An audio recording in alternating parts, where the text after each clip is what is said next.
Hello and welcome back. कैसे हो तुम सभी? आई होप तुम सभी ठीक होगे।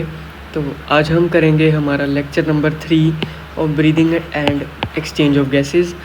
और ये लेक्चर होगा इस चैप्टर का लास्ट लेक्चर। इस चैप्टर में हम जितना भी बचा टॉपिक इस लेक्चर में कंप्लीट कर लेंगे और नेक्स्ट जो चैप्टर होगा वो हम मंडे से स्टार्ट करेंगे।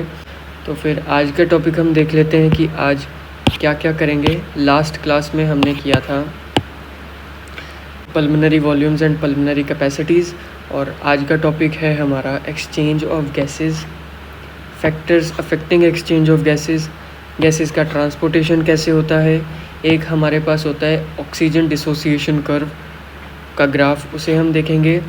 फिर इस रेस्पिरेशन को कैसे रेगुलेट किया जाता है वो चीज़ें देखेंगे और रेस्पिरेटरी डिसऑर्डर्स जितने होते हैं वो चीज़ें हम देखेंगे। तो ये बस इतना सारा टॉपिक बचा हुआ है। आज का लेक्चर थोड़ा सा ज़्यादा एक्सटेंड हो जाएगा लेकिन सारी इम्पॉर्टेंट चीज़ें करवाऊँगा, ऐसे कुछ भी स्किप नहीं करेंगे हम।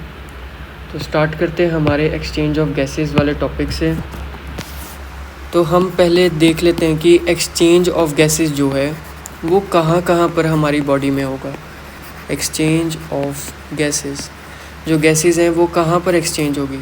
सबसे पहले तो हमारा एल्वियोलाई से एक्सचेंज होना स्टार्ट होता है, ब्लड और एल्वियोलाई में होगा। तो यहाँ पर हम लिख लेते हैं बिटवीन एल्वियोलाई एंड ब्लड। दूसरा कहाँ पर होगा? Between blood and tissue. Common सी बात है कि दो ही जगह पर एक्सचेंज ऑफ गैसेस होगा, एक तो हमारा एल्वियोलाई से और ब्लड वेसल के बीच में एक्सचेंज होगा गैसेस का, और एक हमारा ब्लड वेसल और टिश्यू के बीच में एक्सचेंज होगा हमारा गैसेस का। टिश्यू से कार्बन डाइऑक्साइड बाहर जाएगी, ब्लड में ऑक्सीजन अंदर जाएगी। एल्वियोलाई से ऑक्सीजन अंदर आएगी, कार्बन डाइऑक्साइड बाहर जाएगी। ठीक है, अभी हम देख लेते हैं कि ये जो जितना भी एक्सचेंज ऑफ गैसेस हो पा रहा है ये किसकी वजह से हो पा रहा है। तो इसमें सबसे मेन रोल होता है हमारा, कल भी आपको पिछले लेक्चर में बताया था कि प्रेशर ग्रेडियंट जो होता है, प्रेशर ग्रेडियंट ये सबसे इम्पॉर्टेंट होता है हमारा एक्सचेंज करने के लिए गैसेस का। हाई प्रेशर से लो प्रेशर में गैसेस जाती हैं। सबसे पहले मैं आपको बता दूं कि एक टर्म होती है पार्शियल प्रेशर। यही चीज़ अभी हम यूज़ करेंगे पूरा आगे लास्ट तक। पार्शियल प्रेशर का मैं आपको एक चीज़ समझा दूं।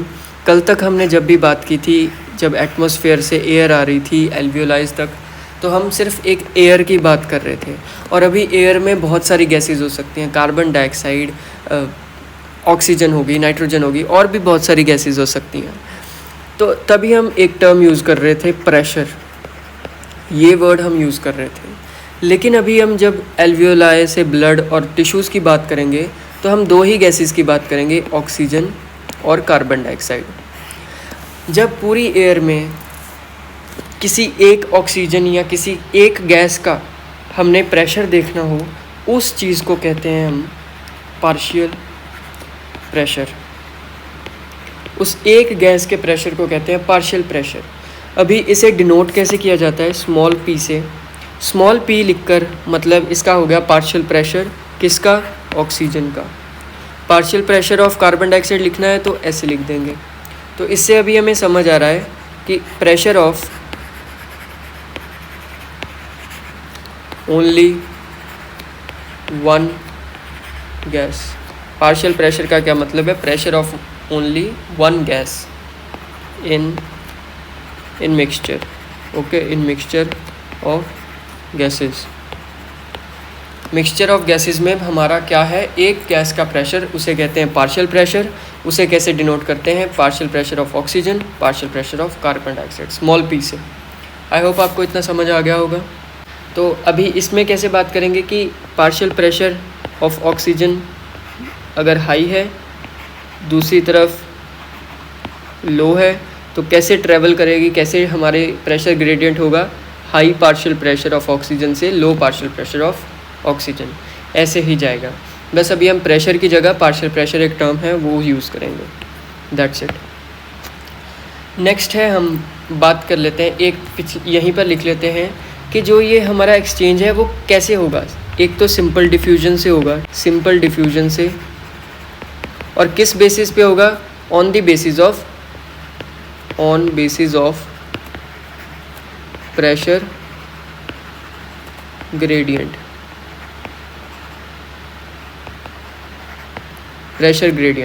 या फिर कंसंट्रेशन ऑफ गैसेस। ठीक है, नेक्स्ट देखते हैं हमारा एक चीज़ होती है डिफ्यूजन मेम्ब्रेन। अब आई है डिफ्यूजन मेम्ब्रेन। तो डिफ्यूजन मेम्ब्रेन का क्या मतलब है कि हमारे पास देखो एक होती है हमारी एल्वियोलाई, ये हमारी हो गई एल्वियोलाई। एल्वियोलाई के पास में हमारी ब्लड वेसल भी है, यहाँ पर होगी हमारी ब्लड वेसल। अभी जो ये डिफ्यूजन होगा गैसेस का, वो इन सारी लेयर्स के बीच में से होगा। जब वो इन सारी लेयर्स के बीच में से गैसेस इधर जाती हैं ब्लड में, या ब्लड से वापस एल्वियोलाई में आती हैं, तो उन जो मेम्ब्रेन्स होती हैं उन सारी मेम्ब्रेन्स को कहा जाता है डिफ्यूजन मेम्ब्रेन्स। और इनमें सिर्फ और सिर्फ 3 मेम्ब्रेन्स ही आती हैं, 3 मेम्ब्रेन्स होती हैं इनमें। सबसे पहले तो हम यहाँ पर मेंशन कर लेते हैं एल्वियोलाई में सिंपल स्क्वैमस एपिथेलियम होते हैं, सिंपल स्क्वैमस एपिथेलियम, ये आपको कल एल्वियोलाई के स्ट्रक्चर में बताया था। दूसरा, हमारे ब्लड वेसल में हमारे पास होती हैं एंडोथीलियम। एंडोथीलियम का क्या मतलब है, बस ये एक स्पेशल नेम है, होते ही ये सिंपल स्क्वैमस एपिथेलियम ही है, बस इन्हें एक स्पेशल नेम दे दिया है जिसे हम कहते हैं एंडोथीलियम। तो आपको जहाँ पर भी आपको एंडोथीलियम नाम दिखे तो आप तभी समझ जाना कि ये सिंपल स्क्वैमस एपिथेलियम की बात कर रहे हैं, कुछ भी अलग या डिफरेंट नहीं होता इनमें, ये सेम ही होते हैं। तो ये हमारी बन गई हमारी पूरी की पूरी ब्लड वेसल। अभी देखो, जैसे ही कोई एपिथेलियम है तो वो किसी चीज़ पर ऐसे हवा में नहीं लटक रहा, वो किसी चीज़ पर है। तो ये जो चीज़ है नीचे, इसे हम कहते हैं बेसमेंट मेम्ब्रेन, इसे कहते हैं बेसमेंट मेम्ब्रेन। जो ये बेसमेंट मेम्ब्रेन है, ये देखो अभी आपकी बेसमेंट मेम्ब्रेन एल्वियोलाई में भी है, एल्वियोलाई के पास भी तो एपिथेलियम है, उसके भी है बेसमेंट मेम्ब्रेन। और ये जो आपकी ब्लड वेसल है, इसमें भी है बेसमेंट मेम्ब्रेन। तो ये दोनों बेसमेंट मेम्ब्रेन के, यहाँ पर बेसमेंट मेम्ब्रेन के सब्सटेंसेस भी प्रेजेंट हैं, इस वजह से ये लेयर इसमें काउंट की जाती है। तो सबसे पहली लेयर आपकी हो गई एल्वियोलर, दूसरी हो गई बेसमेंट, तीसरी होगी एंडोथीलियम। ओके, तो इन्हें हम मेंशन कर लेते हैं यहाँ पर। ये होगी हमारी सिंपल स्क्वैमस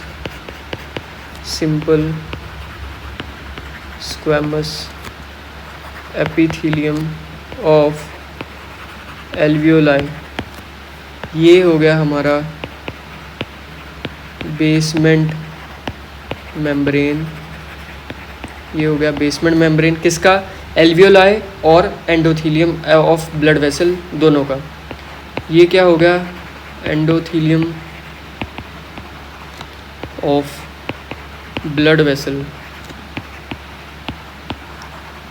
और अभी इनकी बात की जाए कि इन तीनों मेम्ब्रेन्स की थिकनेस कितनी होती है, कितनी थिकनेस है इन चीज़ों की। तो इनकी थिकनेस होती है, थिकनेस बहुत ज़्यादा पतले होते हैं ये, बहुत ही ज़्यादा पतले, लेस देन 1 mm, 1 mm से भी कम इनकी थिकनेस होती है। ये इतने ज़्यादा पतले क्यों होते हैं, ताकि जो एक्सचेंज है गैसेस का वो इजीली हो सके। अगर ये मेम्ब्रेन्स मोटी होंगी तो एक्सचेंज ऑफ गैसेस बहुत डिफ़िकल्ट हो जाएगा। तो पतला इसीलिए है ताकि एक्सचेंज ऑफ गैसेस इजीली हो सके। That's it. अभी देख लेते हैं नेक्स्ट हमारे फैक्टर्स, कौन कौन से फैक्टर्स हैं जो कि इफ़ेक्ट कर सकते हैं हमारे एक्सचेंज ऑफ गैसेस को। तो हेडिंग लगा लेंगे हम यहाँ पर, factors that affect exchange of gases। कौन कौन से ऐसे फैक्टर्स हैं जो कि एक्सचेंज ऑफ गैसेस को इफ़ेक्ट कर सकते हैं? सबसे पहला तो है प्रेशर ग्रेडियंट। प्रेशर ग्रेडियंट जो है वो सबसे ज़्यादा इफ़ेक्ट कर सकता है हमारे एक्सचेंज ऑफ गैसेस को। जितना ज़्यादा प्रेशर ग्रेडियंट होगा, जितना ज़्यादा डिफरेंस होगा हमारे पार्शियल प्रेशर में, पार्शियल प्रेशर ही काउंट करेंगे ना अभी, तो पार्शियल प्रेशर में जितना ज़्यादा पार्शियल प्रेशर में डिफरेंस होगा उतना ही ज़्यादा एक्सचेंज ऑफ गैसेस होगा। ठीक है। सेकंड होता है हमारा thickness of diffusion membrane. Thickness of diffusion membrane, इसमें क्या है, अभी आपको बताया कि less thickness more exchange of gases. जितनी कम थिकनेस होगी उतनी ज़्यादा एक्सचेंज होगा। थर्ड होता है सॉल्युबिलिटी ऑफ गैसेस। तो इसमें हम लिखेंगे जितनी ज़्यादा सॉल्युबिलिटी होगी, मोर सॉल्युबिलिटी मोर एक्सचेंज। जितनी ज़्यादा सॉल्युबिलिटी होगी उतनी ज़्यादा एक्सचेंज होगी। इसी में हम एक चीज़ पॉइंट नोट करेंगे कि जो कार्बन डाइऑक्साइड होती है वो मोर सॉल्युबल होती है, मोर सॉल्युबल दैन ऑक्सीजन। कितनी ज़्यादा? 20 से 25% मोर, इतनी ज़्यादा ये ऑक्सीजन से सॉल्युबल होती है। ठीक है।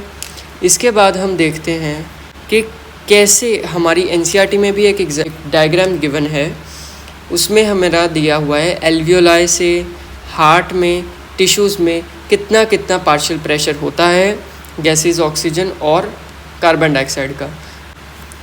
यहाँ पर है हमारे टिश्यूज़ और यहाँ पर है हमारा हार्ट। हार्ट के 4 चेम्बर्स होते हैं। ये हो गए एट्रिया और ये हो गए हमारे वेंट्रिकल्स। वेंट्रिकल्स बड़े होते हैं एट्रिया से। तो ये हो गया right atria, left atria, right ventricle, left ventricle. Okay. अभी राइट वेंट्रिकल से हमारी निकलती है एक आर्टरी जिसका नाम होता है हमारा पल्मोनरी आर्टरी। इसे हम ब्लू से बना लेते हैं। यहाँ से निकलती है ये वाली और टिश्यूज़ से यहाँ पर आ रही है एट्रिया में,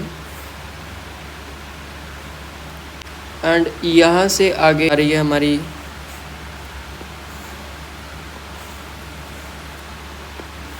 ऐसे लेफ़्ट एट्रिया में, और लेफ़्ट वेंट्रिकल से निकलकर फिर हमारे टिश्यूज़ तक। ठीक है। अभी क्या हो रहा है, यहाँ पर हमें एक टेबल दिया हुआ है जो कि एनसीईआरटी में है, वो मैं आपको एक बार दिखा दूँ।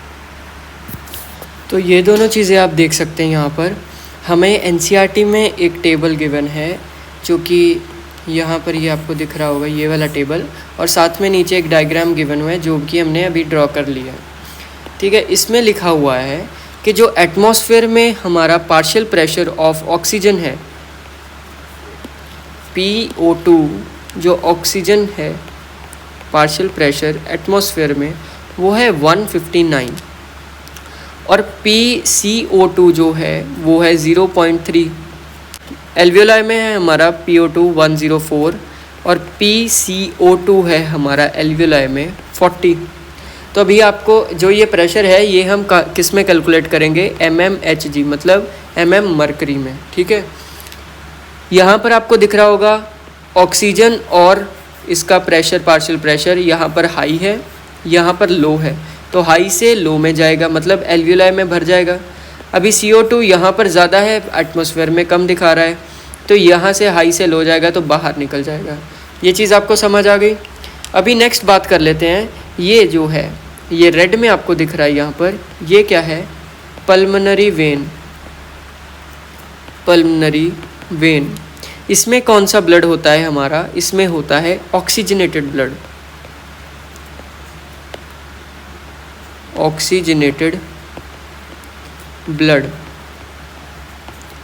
ये एक एक्सेप्शन है कि हमारा बाकी वेन्स में डीऑक्सीजनेटेड होता है, आर्टरीज में ऑक्सीजनेटेड होता है, लेकिन यहाँ पर क्या होगा, पल्मोनरी वेन में ऑक्सीजनेटेड होगा। और जो ये हमारी है पल्मोनरी आर्टरी, इसमें क्या होगा, डीऑक्सीजनेटेड होगा। क्या होगा? डीऑक्सीजनेटेड ब्लड होगा। आई होप आपको ये चीज़ समझ आ गई होगी। ये एक एक्सेप्शन है। इसमें ये क्या है, ये है हमारी सिस्टमिक आर्टरीज, और यहाँ पर क्या है, सिस्टमिक वेन्स,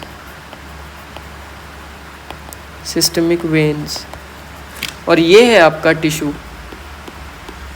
अभी नेक्स्ट हमने एल्वियोलाई कर लिया, एटमॉस्फेरिक एयर कर ली। अभी डीऑक्सीजनेटेड और ऑक्सीजनेटेड का बताया है। डीऑक्सीजनेटेड ब्लड में कितना पार्शियल प्रेशर है? यहाँ पर पार्शियल प्रेशर है PO2 और PCO2 का।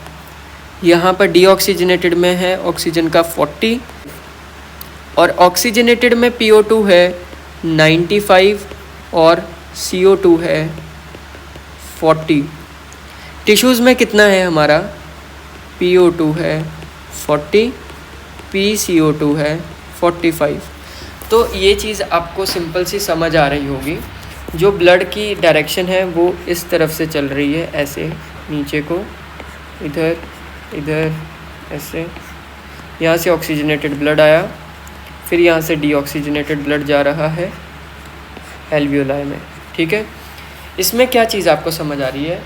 ये वाला आपको हाई से लो समझ आ गया। यहाँ से ऑक्सीजन अंदर गई, कार्बन डाइऑक्साइड बाहर गई। अभी यहाँ पर ऑक्सीजनेटेड ब्लड की बात करें तो हमारे पास कितना है ऑक्सीजन का 95 और टिश्यूज़ में है 40, मतलब हाई से लो जाएगा तो ऑक्सीजन यहाँ से ऑक्सीजनेटेड ब्लड से इधर चली जाएगी।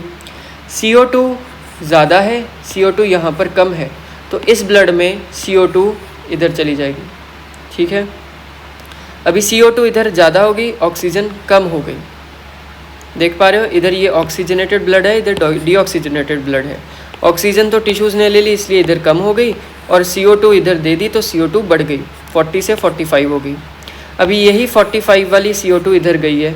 CO2 क्या है? 45 है, और एल्वियोलाई में 40 है, तो यहाँ पर हाई है। अभी हाई से लो इधर निकल जाएगी और यहाँ से बाहर निकल जाएगी। आई होप आपको समझ आ गया होगा कैसे हाई से लो जा रहा है। इसी वजह से ये सारी चीज़ ऐसे कंप्लीट काम कर पा रही है, हाई से लो। इसीलिए फैक्टर में लिखाया गया है कि प्रेशर ग्रेडियंट बनना बहुत ज़रूरी है। जितना ज़्यादा प्रेशर ग्रेडियंट बनेगा उतना ज़्यादा एक्सचेंज होगा। अगर ये प्रेशर ग्रेडियंट ना बनता, अगर सब कुछ हर जगह सेम ही होता तो कोई भी एक्सचेंज ना हो पाता। आई होप आपको ये चीज़ समझ आ गई होगी। इधर हमने डायग्राम में सेम चीज़ें कर ली हैं, सेम चीज़ें वही बताई गई हैं जो हमने इधर इस वाले में की हैं। नेक्स्ट अभी हम देख लेते हैं कि ट्रांसपोर्ट कैसे हो पा रहा है गैसेस का। एक्सचेंज तो हमने देख लिया, हमने मेम्ब्रेन्स भी देख ली, फैक्टर्स भी पढ़ लिए, लेकिन ये ट्रांसपोर्ट जो ये ब्लड है ये टिश्यूज़ तक लेके कैसे जा रहा है ब्लड, वो चीज़ हम अभी देखेंगे। हमारा ट्रांसपोर्ट ऑफ गैसेस बिल्कुल भी डिफ़िकल्ट नहीं है। अगर आप अच्छे से समझेंगे तो आपको ईज़िली समझ आ जाएगा। तो हमारे पास मेनली दो गैसेस हैं, ऑक्सीजन और कार्बन डाइऑक्साइड, उन्हीं का हम ट्रांसपोर्ट देखेंगे। तो ये जो मेन जो ट्रांसपोर्ट हो रहा है वो कौन कर रहा है ट्रांसपोर्ट? ब्लड ही तो कर रहा है। ब्लड वेसल्स में हम जो ये ऑक्सीजन डाल रहे हैं और कार्बन डाइऑक्साइड ब्लड वेसल से जहाँ पर आ रहा है वो कौन लेके आ रहा है? ब्लड। तो blood is the medium of transport. Blood ही है जो मेन ट्रांसपोर्ट कर रहा है। सबसे पहले हम देखेंगे transport of oxygen, transport of oxygen. Oxygen का ट्रांसपोर्ट देखेंगे। ऑक्सीजन का ट्रांसपोर्ट जो है वो दो हिस्सों में होता है, मतलब दो चीज़ें अलग अलग कर रही हैं। ब्लड में एक हमारे होता है प्लाज्मा, एक होते हैं RBCs। इन दोनों की मदद से हमारा ऑक्सीजन जो है वो ट्रांसपोर्ट हो रहा है। प्लाज्मा में और आरबीसीज में 3% जो ऑक्सीजन है वो हमारी किससे हो रही है, डिज़ोल्व फॉर्म इन प्लाज्मा में ऑक्सीजन घुल के डिज़ोल्व फॉर्म में 3% ऑक्सीजन जो है वो ट्रांसपोर्ट हो रही है। और जो बाकी की बची हुई कितनी बचती है, 97%, वो कैसे जा रही है, वो बाइंडिंग करती है अपनी, बाइंड विद हीमोग्लोबिन। हीमोग्लोबिन एक ऐसा पिगमेंट है, एक ऐसी चीज़ है जो कि आरबीसीज में प्रेजेंट होती है। हीमोग्लोबिन को रखने के लिए ही आरबीसी अपना न्यूक्लियस नहीं रखता, अपना माइटोकॉन्ड्रिया नहीं रखता। इसीलिए आपको स्टार्टिंग में बताया था कि आरबीसीज में एनारोबिक रेस्पिरेशन होती है, क्योंकि उसके पास माइटोकॉन्ड्रिया नहीं होता। हीमोग्लोबिन को स्टोर करने के लिए आरबीसीज अपना न्यूक्लियस और माइटोकॉन्ड्रिया नहीं रखते। हीमोग्लोबिन में कैसे होगा, देखिए, हीमोग्लोबिन में Hb होता है, Hb इसके साथ ऑक्सीजन बाइंड करेगी, ये रिवर्सिबल प्रोसेस होता है। इसमें HbO2 बन जाएगा। HbO2 क्या है, ऑक्सी हीमोग्लोबिन, और ये क्या है, एसिडिक होता है, ठीक है। इसका जो नेचर होता है वो एसिडिक होता है। हीमोग्लोबिन की बात कर लें कि कैसे ये लेकर जाता है ऑक्सीजन को, कैसे बाइंडिंग होती है, तो हीमोग्लोबिन 2 चीज़ों से बना हुआ है। एक तो इसका पार्ट है हीम और एक पार्ट है इसका ग्लोबिन। ग्लोबिन जो चीज़ है वो क्या है, एक प्रोटीनेशियस पार्ट है जिससे अमाइनो एसिड से बना होता है। अमाइनो एसिड्स की चेन होती है, उससे बना होता है। 2 चेन होती हैं इसके पास, 2 चेन पॉलीपेप्टाइड की चेन होती हैं। ये पॉलीपेप्टाइड और ये क्या चीज़ें होती हैं वो हम बायोमोलिक्यूल्स वाले चैप्टर में पढ़ेंगे। 2 चेन होती हैं, कौन कौन सी, 2 अल्फ़ा की और 2 बीटा की चेन होती हैं, ठीक है। अल्फ़ा और बीटा की चेन होती हैं। हीम पार्ट में क्या होगा, हीम पार्ट में होता है आयरन, हीम पार्ट में होता है आयरन Fe2+। 4 ये स्टोर कर सकता है एक टाइम पे, एक हीमोग्लोबिन 4, क्योंकि इसके पास 2 चेन है, 2 अल्फ़ा की 2 बीटा की। तो यहाँ पर कौन कौन चीज़ें बैठेंगी, 4, ठीक है, 4 आयरन। एक आयरन के साथ में एक ऑक्सीजन जुड़ सकती है, तो 4 आयरन के साथ में 4 ऑक्सीजन जुड़ेंगे, जिसका मतलब एक हीमोग्लोबिन में 4 आयरन होते हैं, तो इसमें एक हीमोग्लोबिन 4 ऑक्सीजन को लेकर ट्रांसपोर्ट कर सकता है। तो एक हीमोग्लोबिन में कितने होते हैं, 4 ऑक्सीजन, 4 ऑक्सीजन लेकर ये जा सकता है एक हीमोग्लोबिन। आई होप आपको ये चीज़ समझ आ गई होगी। तो अभी एक हेल्दी इंडिविजुअल में कितना हीमोग्लोबिन होता है वो देख लेते हैं। अ हेल्दी ह्यूमन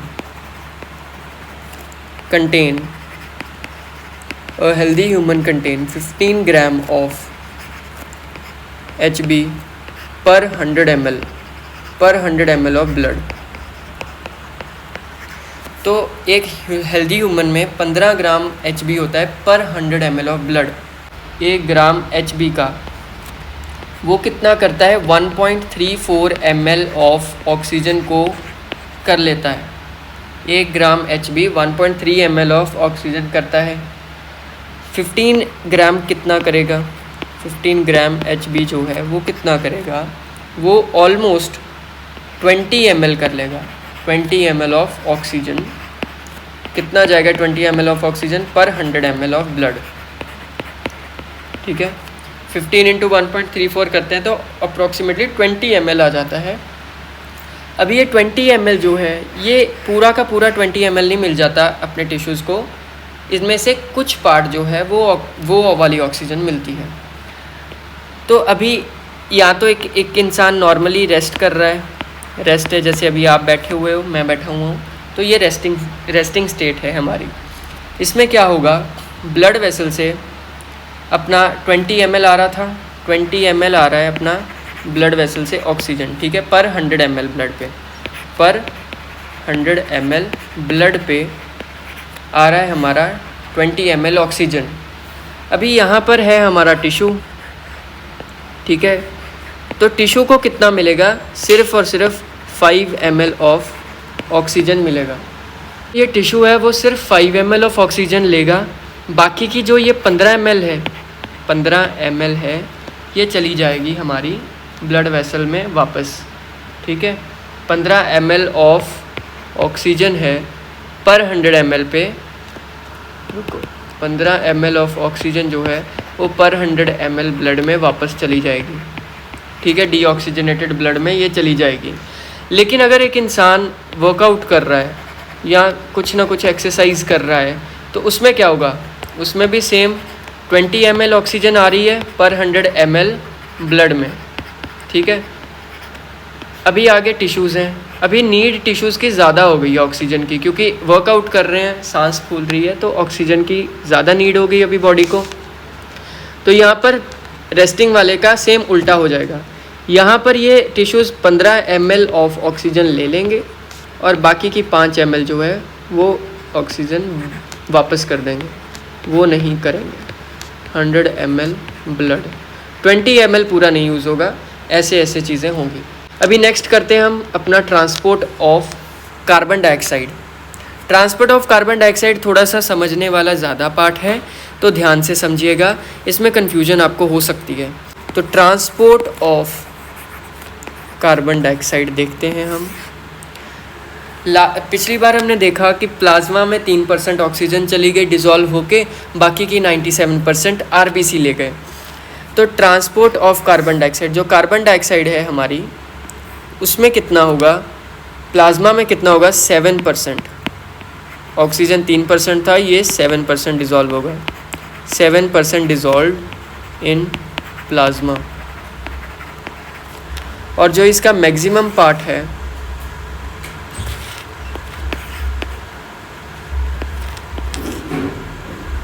इसका मैक्सिमम पार्ट जो है वो है 70%।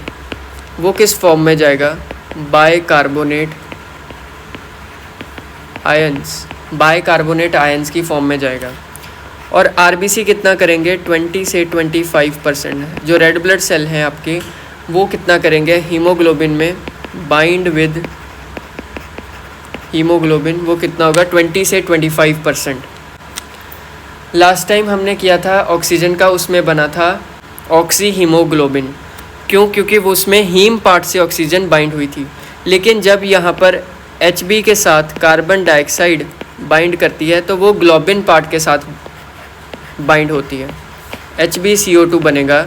इसे हम carb amino haemoglobin, carb amino haemoglobin इसका नाम होगा, क्योंकि ये किसके साथ है, ग्लोबिन के साथ। और ग्लोबिन पार्ट जो है वो अमीनो एसिड से बना होता है, ठीक है।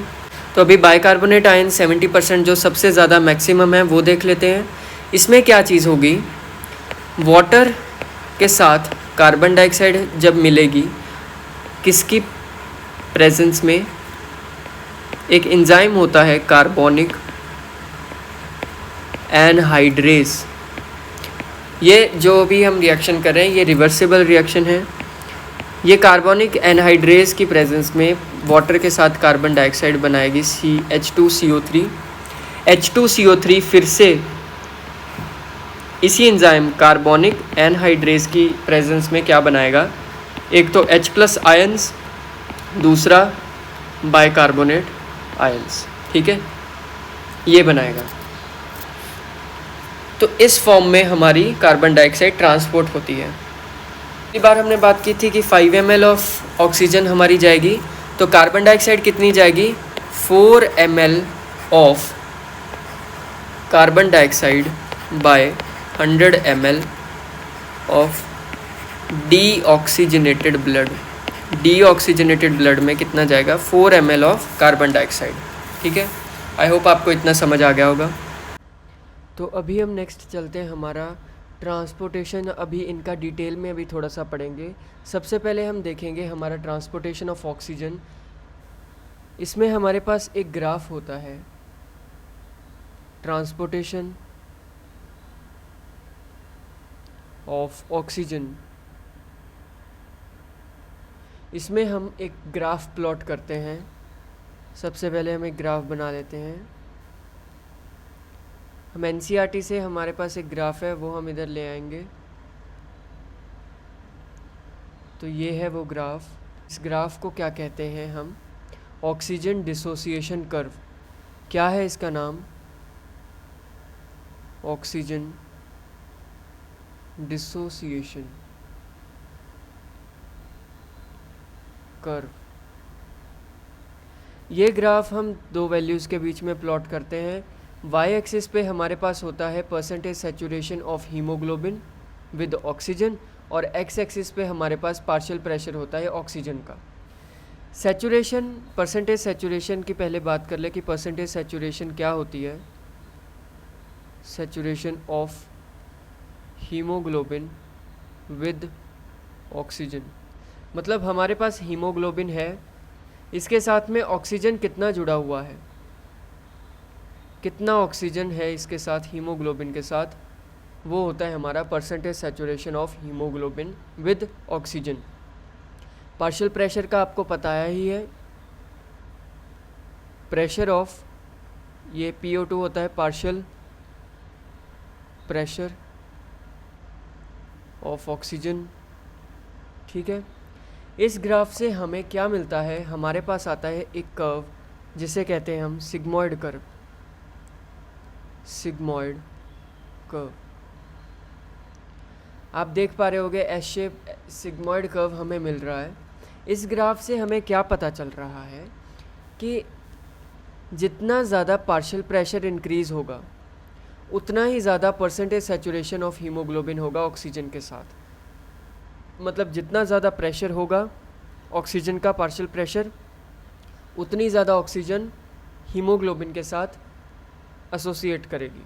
ठीक है, इसका नाम डिसोसिएशन कर्व क्यों रखा है?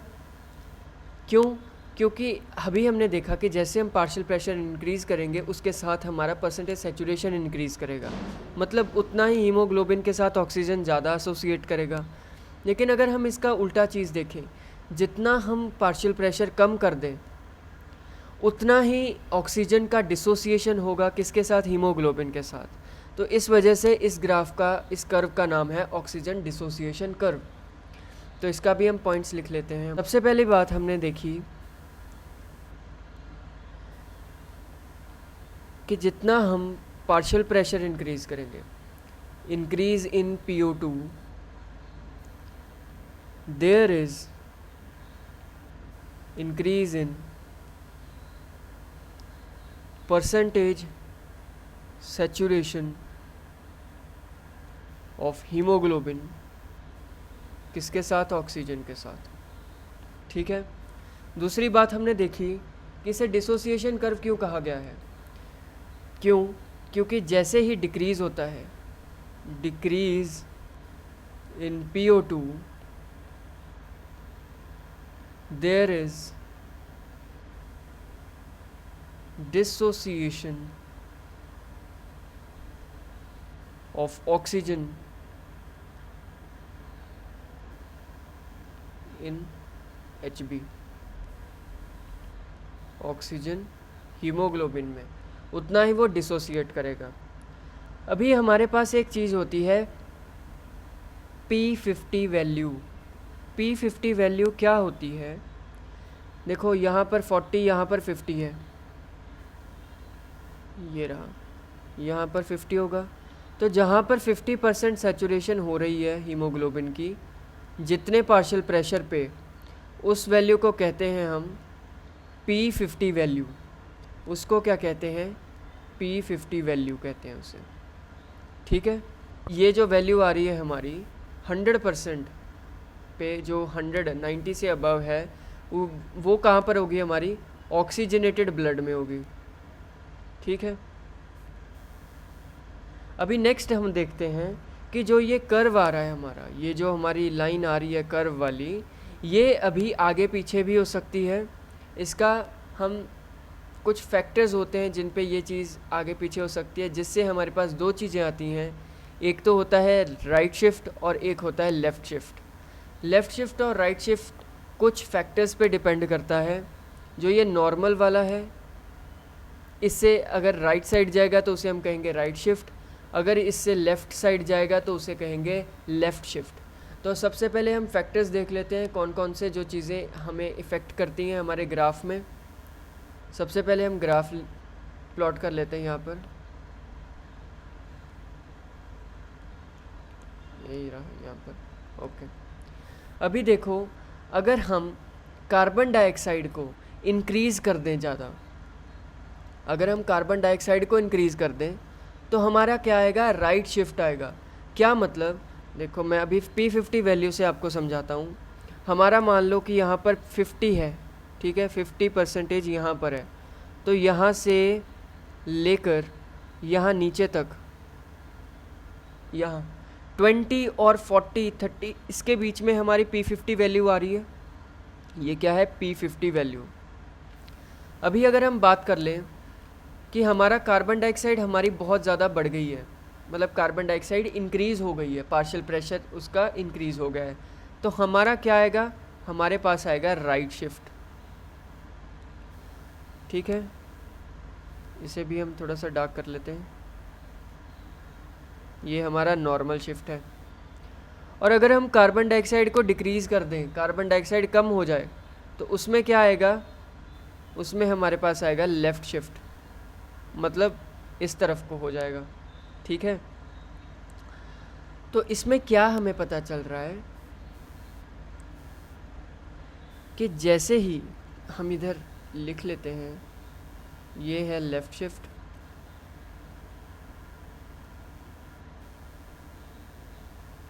लेफ़्ट शिफ्ट इस तरफ को, और राइट शिफ्ट इस तरफ को। अभी आप देख पा रहे होगे कि जैसे ही हमने देखा लेफ़्ट शिफ्ट का P50 वैल्यू, तो वो कुछ यहाँ पर आया P50 वैल्यू लेफ़्ट शिफ्ट का। अगर हमने राइट शिफ्ट का देखा तो वो कुछ यहाँ पर आया। ठीक है, तो ये आया P50 वैल्यू यहाँ पर। सबसे ज़्यादा P50 वैल्यू आ रही है हमारी राइट शिफ्ट में, और सबसे कम आ रही है हमारी लेफ़्ट शिफ्ट में। इसका क्या मतलब है P50 वैल्यू का, कि नॉर्मल से अगर ज़्यादा, नॉर्मल से अगर वैल्यू P50 की ज़्यादा आ रही है, तो मतलब क्या, उसमें ऑक्सीजन की नीड ज़्यादा होगी, है ना, उसमें ऑक्सीजन की नीड ज़्यादा होगी। अगर P50 की वैल्यू कम आ रही है नॉर्मल से, तो मतलब उसमें कम ऑक्सीजन में भी अच्छे से एसोसिएशन हो जाएगा। तो इधर हम पॉइंट में पहले लिख लेते हैं हमारा कि अगर कार्बन डाइऑक्साइड इंक्रीज्ड है तो हमारा क्या आएगा, राइट शिफ्ट आएगा। इसमें क्या होगा, कार्बन डाइऑक्साइड का रिएक्शन होगा in the presence of enzyme carbonic anhydrase, ये आपको पीछे भी करवाई गई है। बनेगा H2CO3, सेम फिर से वही कार्बोनिक एनहाइड्रेज की प्रेजेंस में हमारी रिएक्शन आगे कंटिन्यू होगी, जिससे क्या होगा, H+ आयंस बनेंगे और HCO3 ये बनेगा। ठीक है, इससे ये चीज़ बनेगी। अभी यहाँ पर H+ आयंस इंक्रीज़ हो रहे हैं, तो दूसरा पॉइंट आता है H+ आयंस इंक्रीज़, मतलब pH कम हो रहा है। ठीक है, pH इससे क्या हो रहा है, कम हो रहा है। H+ जितने बढ़ेंगे उनसे क्या होगा, जो हीमोग्लोबिन है अटैच्ड हमारा किससे, ऑक्सीजन से, उससे क्या होगा, डिसोसिएशन होना शुरू हो जाएगा। तो H+ जितना बढ़ा उतना डिसोसिएशन होना शुरू हो गया, O2 हट जाएगा और H भी H बन जाएगा, और साथ में क्या आ जाएगा, O2 आ जाएगा। इस चीज़ से क्या होगा, क्या हो रहा है, यहाँ पर डिसोसिएशन हो रहा है, डिसोसिएशन ऑफ HBO2। इससे क्या होगा, राइट शिफ्ट होगा। अभी ये डिसोसिएट हो रहा है, अभी हमें HbO2 बनाने हैं ज़्यादा, तो टू फॉर्म HbO2 हमें PO2 को बढ़ाना पड़ेगा, क्योंकि P50 वैल्यू और आगे बढ़ गई है, मतलब जितनी ऑक्सीजन पहले थी उससे अभी ज़्यादा और देनी पड़ेगी, उसका पार्शियल प्रेशर इंक्रीज़ करना पड़ेगा। राइट शिफ्ट हो जा, हमारा जो कर्व है वो राइट शिफ्ट की तरह, राइट की साइड शिफ्ट होगा, जो पिंक साइड में आपको दिख रहा है। अभी नेक्स्ट फैक्टर की बात कर लेते हैं हम। थर्ड फैक्टर है हमारा टेम्परेचर। टेम्परेचर, अगर टेम्परेचर बढ़ रहा है, टेम्परेचर अगर इंक्रीज़ हो रहा है, इंक्रीजेज, तो हीमोग्लोबिन क्या चीज़ थी हमारी, उसमें प्रोटीन पार्ट था। टेम्परेचर बढ़ने की वजह से डीनेचुरेशन हो जाती है प्रोटीन्स की, तो इससे क्या होगा, डिस्ट्रॉय हो जाएगा हमारा structure, destroys the structure of haemoglobin. अभी हीमोग्लोबिन का स्ट्रक्चर जो है वो वही सही नहीं है, तो उसमें ऑक्सीजन आके कैसे जुड़ेगा। हीमोग्लोबिन का स्ट्रक्चर ही हमारा डिस्ट्रॉय हो गया है, जिसकी वजह से क्या होता है, डिसोसिएशन हो जाता है। डिसोसिएशन हो जाता है किसका, HbO2 का, क्योंकि टेम्परेचर इंक्रीज़ हो गया। साथ में क्या होगा, P50 बढ़ जाएगा, जिससे क्या होगा, at the end right shift हो जाएगा। ग्राफ में क्या होगा, राइट शिफ्ट।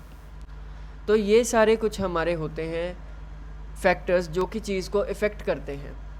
लेफ़्ट शिफ्ट की बात करें तो लेफ़्ट शिफ्ट में जितने भी राइट शिफ्ट के हमने फैक्टर्स देखे उनका सब कुछ उल्टा हो जाएगा, तो हमारा क्या होगा, लेफ़्ट शिफ्ट आ जाएगा। इसी ग्राफ को हम कॉपी कर लेते हैं।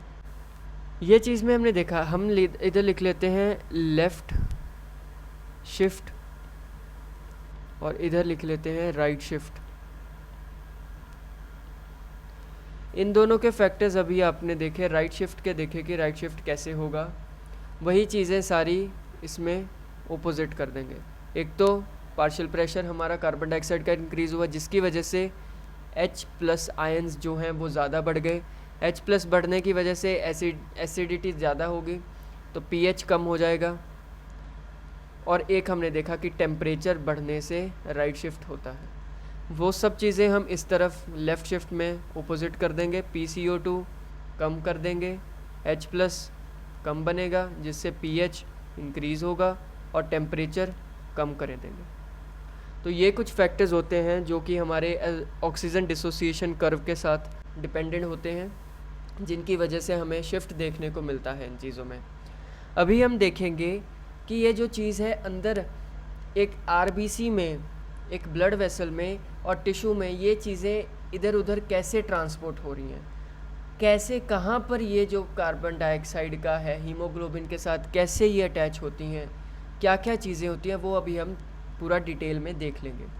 सबसे पहले हम बना लेंगे एक हमारी ब्लड वेसल है, एक ब्लड वेसल आपकी, और टिश्यू है हमारा यहाँ पर, ये रहा टिश्यू, ठीक है। टिश्यू में होते हैं मोर देन 2 सेल्स, तो हम 3 बना लेते हैं, 2 और मोर देन 2। ओके, अभी हम देखेंगे कि हमारा कार्बन डाइऑक्साइड कैसे टिश्यू से बाहर जा रहा है, ठीक है। यहाँ पर हम देखेंगे क्या कि हमारा कार्बन डाइऑक्साइड जो है वो इधर इस तरफ कैसे जा रहा है, और हमारी ब्लड वेसल्स में क्या होता है, हमारा रेड ब्लड सेल, जिसमें क्या होगा, हमारा हीमोग्लोबिन होगा, जो कि ये सारा ट्रांसपोर्ट कर पा रहा है। हीमोग्लोबिन, अभी जो ये कार्बन डाइऑक्साइड है ये इधर कैसे जाएगी, कार्बन डाइऑक्साइड में हमने पढ़ी थी हमारी 2 रिएक्शंस होती हैं, एक तो हीमोग्लोबिन के साथ जुड़ेगा और हमारा क्या बन जाएगा, HbCO2। ये आपने देखा था ट्रांसपोर्ट, मैं अभी आपको इधर बता देता हूँ, हमने किया हुआ है, ये देखो 20 से 25% कैसे हीमोग्लोबिन के साथ बाइंड करके जा रही है। हीमोग्लोबिन प्लस कार्बन डाइऑक्साइड बन रहा है, क्या बन रहा है, कार्ब अमीनो हीमोग्लोबिन, ठीक है। ये चीज़ अभी हमने देख ली RBC में कैसे हो रही है, कार्ब अमीनो हीमोग्लोबिन ये बन रहा है आपका, ठीक है। आई होप आपको ये चीज़ समझ आ गई होगी। अभी जो 70 से 70% जो हमारा बाइकार्बोनेट आयंस बन रहे थे, वो वाली रिएक्शन भी इधर ही होगी। तो CO2 plus water in the presence of carbonic anhydrase, यहाँ पर बनेगा H2CO3, और आगे फिर से कार्बोनिक एनहाइड्रेज की प्रेजेंस में हमारा क्या बनेगा, एक तो H+ आयंस बनेंगे, साथ में CO3 नेगेटिव, ये चीज़ बन जाएगी। ठीक है, आई होप आपको ये चीज़ समझ आ गई होगी। एक मिनट, यहाँ पर बन रहा है HCO3 नेगेटिव, साथ में हमारे बन रहे हैं H+ आयंस। ठीक है, आपको ये चीज़ समझ आ गई। अभी ये तो कार्बन डाइऑक्साइड हमारी यहाँ से बाहर चली जाएगी। आरबीसी में हमारी कार्बन डाइऑक्साइड बन गई, कैसे बन गई? एक तो हमारी कार्ब अमीनो हीमोग्लोबिन में, दूसरी हमारी बन गई बाइकार्बोनेट आयंस में। अभी ये तो चली जाएगी एल्वियोलाई तक। अभी जो एल्वियोलाई से ऑक्सीजन आई थी, किस फॉर्म में आई थी?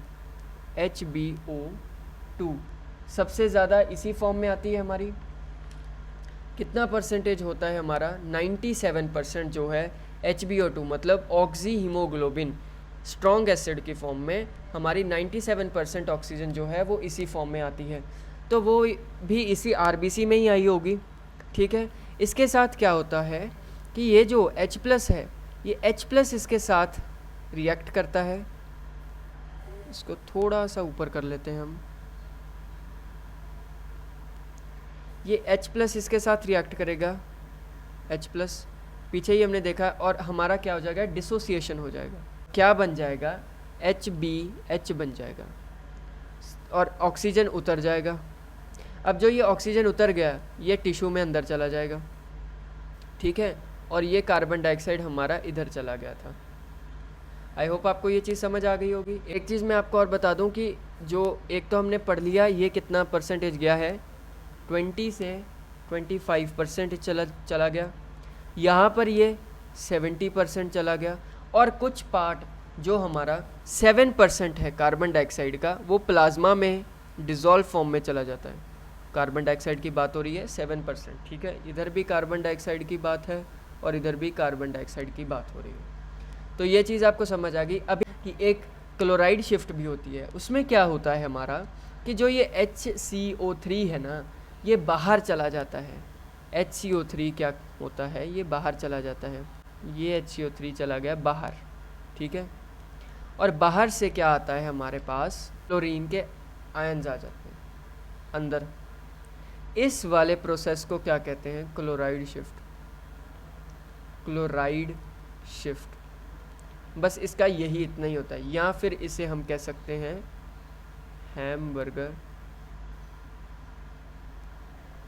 Hamburger phenomena. ठीक है, इसमें यह आपको चीज़ समझ आ गई। ब्लड आया यहाँ से, कहाँ पर? एल्वियोलाई से। क्या आया? ऑक्सीजनेटेड। कौन सा ब्लड गया कहाँ तक? एल्वियोलाई तक। कौन सा गया? डीऑक्सीजनेटेड। समझ आ गई आपको? अभी ये एक ही ऐसे ही आरबीसीज में हमारा हीमोग्लोबिन के साथ ये चीज़ें हो रही हैं। इस वाले पूरे प्रोसीजर को हम कहते हैं बोहर्स इफ़ेक्ट। इसका नाम है बोहर्स इफ़ेक्ट। इसमें क्या है? PCO2 बढ़ रहा है, और ऑक्सीजन का क्या है? ऑक्सीजन हमारा अनलोड हो रहा है। मतलब ऑक्सीजन क्या हो रहा है? ऑक्सीजन ट्रांसफ़र हो रहा है। ट्रांसफ़र कहाँ पर हो रहा है? हमारे टिश्यूज़ में। ठीक है, आई होप आपको ये चीज़ समझ आ गई होगी। अभी हम देखते हैं हेल्डेन्स इफ़ेक्ट। हेल्डेन्स इफ़ेक्ट कहाँ पर है? जो हमारा आरबीसी है, यहाँ पर जो हुआ वो अभी एल्वियोलाई तक कैसे गया? जो ये कार्बन डाइऑक्साइड हम लेके गए हैं एल्वियोलाई तक, ये जो अपने आरबीसी में कार्बन डाइऑक्साइड भर दी है, ये एल्वियोलाई में जाकर क्या चीज़ होगी वो चीज़ देखते हैं। जो कुछ भी यहाँ पर हुआ वो सारी रिएक्शंस रिवर्स हो जाएंगी। ठीक है, तो चलो फिर हम बना लेते हैं हमारा। ये है हमारा आरबीसी। ठीक है, और इधर है हमारी एल्वियोलाई। एल्वियोलाई में क्या चीज़ है? बहुत ज़्यादा PO2 बढ़ा हुआ है। ठीक है, PO2 इधर ज़्यादा है। आरबीसीज में हमने क्या क्या रिएक्शन लेके आए थे? एक तो हमारे पास था HbCO2 लेके आए थे हम, एक लेकर आए थे हम HCO3 नेगेटिव लेकर आए थे। और क्या था हमारे पास, एक था हमारे पास HBH, ठीक है। अब इनके साथ क्या होगा, ऑक्सीजन इनके साथ अटैच होगी, एल्वियोलाई से जो ऑक्सीजन है वो इनके साथ क्या होगी, अटैच होगी। तो इससे क्या चीज़ बनेगी, HbO2, क्या बन गया ये, ऑक्सी हीमोग्लोबिन, और कार्बन डाइऑक्साइड उतर गया। अब ये कार्बन डाइऑक्साइड चला जाएगा बाहर, ठीक है, ये कार्बन डाइऑक्साइड कहाँ गया, बाहर चला गया एल्वियोलाई में।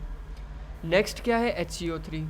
अभी देखो क्या हुआ, हमारे पास यहाँ पर ये भी था, ये अब अंदर से चला जाएगा बाहर, तो क्या होगा, हमारे पास होगा रिवर्स ऑफ क्लोराइड शिफ्ट, क्योंकि वो बाहर निकल गया, रिवर्स ऑफ क्लोराइड शिफ्ट हो गया। रिवर्स हुआ है तो क्या होगा हमारे पास, HBH के साथ इधर O2 ऐड हो जाएगा, इनसे क्या होगा, H उतर जाएंगे और क्या बन जाएगा, HbO2 बन जाएगा, ठीक है। अब जो ये H है ये इसके साथ रिएक्ट करेगा, H प्लस आ गया, कार्बोनिक एनहाइड्रेज वाली रिएक्शन दोबारा से होगी, H2CO3 आ गया, यहाँ पर फिर से कार्बोनिक एनहाइड्रेज से होगी, यहाँ पर क्या बनेगा, वाटर बन जाएगा, साथ में क्या बन जाएगी, कार्बन डाइऑक्साइड, और ये कार्बन डाइऑक्साइड चली जाएगी बाहर। आई होप आपको ये चीज़ समझ आ गई होगी। इसे कहते हैं हम हेल्डेन्स इफेक्ट, इसे बोला जाता है हेल्डेन्स इफेक्ट। इसमें क्या चीज़ होती है, पार्शियल प्रेशर ऑफ ऑक्सीजन ज़्यादा, और किसका ट्रांसफ़र हो रहा है, ट्रांसफ़र ऑफ CO2। पिछले में ट्रांसफ़र हो रहा था ऑक्सीजन का और कार्बन डाइऑक्साइड का प्रेशर ज़्यादा था, इस बार पार्शियल प्रेशर, इस बार ऑक्सीजन का पार्शियल प्रेशर ज़्यादा है, ट्रांसफ़र हो रहा है कार्बन डाइऑक्साइड का। बस ये इतना ही है, ट्रांसपोर्टेशन आपका कंप्लीट हो चुका है गैसेस का। नेक्स्ट हम अभी बात करेंगे regulation of respiration, regulation of respiration. देखो इसमें क्या होगा, रेगुलेशन कौन करेगा, हमारा ब्रेन करेगा। ब्रेन में कुछ पार्ट्स होते हैं, कुछ रिसेप्टर्स होते हैं जो कि हमारी रेस्पिरेशन रेगुलेट करता है, ठीक है। उसी का मेन काम होता है रेगुलेशन करना, कब हमें ज़्यादा रेस्पिरेटरी रेट बढ़ाना है, कब कम करना है, कैसे नॉर्मल चीज़ों को रखना है, सारा काम किसका है, हमारे ब्रेन का है। ब्रेन में उन सारे पार्ट्स को हम कहते हैं, रेस्पिरेशन के साथ इसका रेगुलेशन है तो हम कहेंगे respiratory centre. Respiratory centre, respiratory centre में हमारे पास दो पार्ट्स होते हैं। ब्रेन वाले चैप्टर में जब हम पढ़ेंगे न्यूरल कंट्रोल एंड कोऑर्डिनेशन में, तब आपको वहाँ पर भी बताया जाएगा कि इनमें क्या क्या चीज़ें होती हैं। तो रेस्पिरेटरी सेंटर में दो पार्ट्स आते हैं, एक हमारा होता है मेड्यूला और एक होता है पोन्स। मेड्यूला का क्या काम होता है, मेड्यूला का काम होता है कि जो नॉर्मल इंस्पायरेशन हम कर रहे हैं उसको कंट्रोल में रखना, और मेड्यूला को और क्या कहते हैं हम, respiratory rhythm centre. Rhythm centre, respiratory rhythm centre क्या करेगा, रिदम बना कर रखेगा नॉर्मल। किसको कंट्रोल करता है ये, नॉर्मल इंस्पायरेशन को, कंट्रोल नॉर्मल इंस्पायरेशन, तो हम इधर लिखेंगे कंट्रोल नॉर्मल इंस्पायरेशन। पोन्स का क्या नाम होता है, न्यूमोटैक्सिक सेंटर। इसका काम क्या होता है, ये सिग्नल भेजता है रेस्पिरेटरी रिदम सेंटर को, मतलब मेड्यूला को। मेड्यूला क्या कर रहा था, नॉर्मल इंस्पायरेशन कर रहा था, उसे कंट्रोल। न्यूमोटैक्सिक सेंटर मतलब पोन्स क्या करेगा, उसको सिग्नल भेजेगा। जब कभी भी हमें रेस्पिरेशन रेट कम करना हो या ऑल्टर करना हो उसमें कुछ भी, तो क्या करेगा, पोन्स हमारा मेड्यूला को सिग्नल भेजेगा। बस इनका यही काम है, sends signal to respiratory rhythm centre, और ये क्या करेगा, एंड ऑल्टर और make changes in rate of respiration, rate of respiration. एक चीज़ हमारे पास और होती है, उनका नाम होता है, ये इन चीज़ों से अलग है,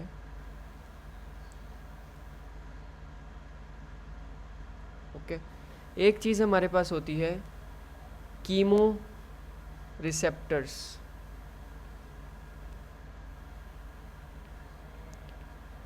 कीमो रिसेप्टर से आपको क्या समझ आता है कि जो रिसेप्टर्स हैं वो केमिकल के बेसिस पे हमें सिग्नल भेजेंगे, ठीक है। कीमो रिसेप्टर्स क्या होते हैं, एक मेड्यूला में भी प्रेजेंट होते हैं, ब्लड वेसल्स में भी प्रेजेंट होते हैं, ठीक है। मेड्यूला में हमारे CNS में होते हैं और इधर PNS में होते हैं। CNS में सेंट्रल में, मेड्यूला में होंगे, और इधर PNS मतलब ब्लड वेसल्स में होंगे, ठीक है। इधर होंगे हमारे ब्लड वेसल्स में। इनमें क्या होगा, मेड्यूला में जो होते हैं वो सिर्फ और सिर्फ कौन से केमिकल्स को सेंस करते हैं, PCO2 एंड H+ आयंस को, बस इन्हीं को ये सेंस करते हैं। अगर PCO2 बढ़ रहा है, H+ कम हो रहा है, बढ़ रहा है, इन दोनों में कुछ भी चेंजेस आ रहे हैं, तभी ये सेंस करके रेस्पिरेटरी सेंटर को बताएंगे, तो वो हमारी इंस्पिरेशन या जो भी हम रिदम है हमारी, उसको नॉर्मलाइज करने की कोशिश करेंगे। ऑक्सीजन का इनमें कुछ भी काम नहीं होता, क्यों? क्योंकि हमारे ब्रेन में और ब्लड वेसल्स के बीच में हमारा होता है एक ट्रिपल बी। ट्रिपल बी क्या होता है, ब्लड ब्रेन बैरियर। ब्लड और ब्रेन के बीच में एक बैरियर होता है। जैसे मान लो ये हमारी है एक नॉर्मल ब्लड वेसल, और हमारा ब्रेन के जो कौन से होते हैं, न्यूरॉन्स होते हैं ब्रेन में, तो न्यूरॉन्स हमारे यहाँ पर हैं, तो इसके बीच में एक बैरियर प्रेजेंट है कि डायरेक्ट कांटेक्ट ज़्यादा ना हो। इसको कहते हैं ब्लड ब्रेन बैरियर। अभी कार्बन डाइऑक्साइड जो है वो ज़्यादा डिज़ोल्वेबल है, आपको बताया था 25% ज़्यादा है, वो आ जाती है अंदर। लेकिन जो HBO2 है वो 97% था, है ना। इधर तो बाइकार्बोनेट आयंस की मदद से कार्बन डाइऑक्साइड अंदर आ गई, लेकिन उधर 97% हीमोग्लोबिन है, उसको पार करने के लिए इसके बीच में ब्लड ब्रेन बैरियर है। तो इस वजह से कार्बन डाइऑक्साइड ज़्यादा अंदर आ सकती है, उसे परमिशन है इस चीज़ की, इस वजह से हमारे कीमो रिसेप्टर्स यहाँ पर होते हैं। तो कार्बन डाइऑक्साइड अंदर आई, कीमो रिसेप्टर्स ने सेंस किया, तो अल्टरेशन हो जाएगी, ठीक है। कैसे आती है हमारी कार्बन डाइऑक्साइड अंदर, CO2, इसके साथ क्या मैच होगा, पानी, इसमें क्या होगा H+, और साथ में क्या हो जाएंगे HCO3, तो ऐसे अंदर आ जाती है, ठीक है। लेकिन जो ब्लड वेसल्स है उधर कौन कौन सी चीज़ें सेंस की जाती हैं, PCO2, PO2 और H+। इधर कोई भी ब्लड ब्रेन बैरियर या ऐसी कोई चीज़ बैरियर नहीं है, इस वजह से ऑक्सीजन का भी इसमें वो सेंस कर लेते हैं। इसीलिए कहा गया है कि oxygen plays a little role in sensitivity of chemoreceptors, ठीक है। अभी नेक्स्ट हमारे पास आते हैं last topic of this class and of this chapter. इसके बाद आपका चैप्टर ख़त्म हो जाएगा, इसके बाद हम रीड करेंगे हमारी NCERT। लास्ट चीज़ होती है हमारे पास disorders, respiratory disorders. I hope आपको जितना भी पीछे समझाया गया आपको अच्छे से समझ आ गया होगा। रेस्पिरेटरी डिसऑर्डर्स की बात कर रहे हैं अभी हम। डिसऑर्डर्स मतलब होते हैं कुछ ना कुछ खराबी। रेस्पिरेटरी मतलब हमारे रेस्पिरेशन सिस्टम में कुछ ना कुछ खराबी हो रही होगी। सबसे पहला डिसऑर्डर होता है हमारा एस्मा, ठीक है, एस्मा। इसमें क्या होता है, हमारा ब्रीदिंग में डिफ़िकल्टी आती है। क्यों आती है? क्योंकि इन्फ्लेमेशन हो जाती है। इन्फ्लेमेशन का क्या मतलब होता है? स्वेलिंग आ जाना, ठीक है। इन्फ्लेमेशन क्या क्या है? स्वेलिंग हो जाती है किसमें? ब्रोंकाई और ब्रोंकियोल्स में। तो इसमें क्या होता है? डिफ़िकल्टी इन ब्रीदिंग, सांस लेने में दिक्कत आती है। दूसरा क्या होता है इसमें? एक तो जब सांस में दिक्कत आती है तो हमारे पास क्या होगा, इस क्यों आ रही है सांस लेने में दिक्कत, क्योंकि इन्फ्लेमेशन हो गया है ब्रोंकाई एंड ब्रोंकियोल्स में। ठीक है, ब्रोंकाई और ब्रोंकियोल्स में हो चुका है। अभी मैं आपको दिखा दूं कि एक नॉर्मल हेल्दी बीइंग ले लेते हैं हम और एक एस्मा पेशेंट ले लेते हैं। मान लो ये ब्रोंकाई और ब्रोंकियोल्स हैं और ये इनके बीच में जो ये आपको खाली स्पेस दिख रही है ये है ल्यूमन। क्या है ये है ल्यूमन। अभी नॉर्मल में आपको दिख रहा होगा ल्यूमन एकदम ओपन ब्रॉड है, जिससे कि आसानी से सांस अंदर आ सकती है, बाहर जा सकती है। लेकिन इसमें क्या होता है, इसमें ऐसे नैरो हो जाता है ल्यूमन। ठीक है, ये हमारी हो गई है इन्फ्लेमेशन, यहाँ पर हो चुकी है इन्फ्लेमेशन, जिसकी वजह से अब बस इतनी सी ही जगह बची है। बस ये जो यहाँ पर आपको दिख रहा है, ये इतनी जगह बची है सांस आने के लिए। लेकिन नॉर्मल में तो इतनी ज़्यादा थी, अभी इतनी कम जगह होगी सांस आने में तो बहुत ज़्यादा दिक्कत तो आएगी ही, है ना, आपको तकलीफ़ होगी बहुत ज़्यादा। इस वजह से यहाँ पर क्या आती हैं, वीजिंग साउंड्स आती हैं, जिसे हम सीटी कहते हैं ना, सीटी जैसे बजती है वैसी आवाज़ें आनी शुरू हो जाती हैं, वीजिंग साउंड्स।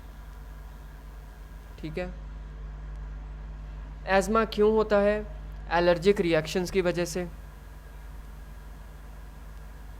कईयों को पोलन एलर्जी होती है, उससे भी एज़मा हो जाता है। डस्ट एलर्जीज, बहुत सारी एलर्जीज होती हैं। ठीक है, सेकंड है एम्फाइसीमा, सेकंड डिसऑर्डर है आपका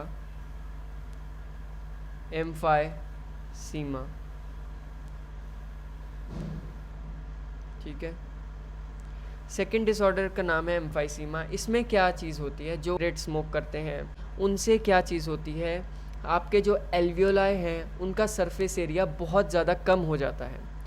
अभी आपको एल्वियोलाई का स्ट्रक्चर दिखाया था, तो एल्वियोलाई ऐसे स्मूथ नहीं होता, अभी तो डायग्राम है लेकिन ये एल्वियोलाई स्मूथ नहीं होता।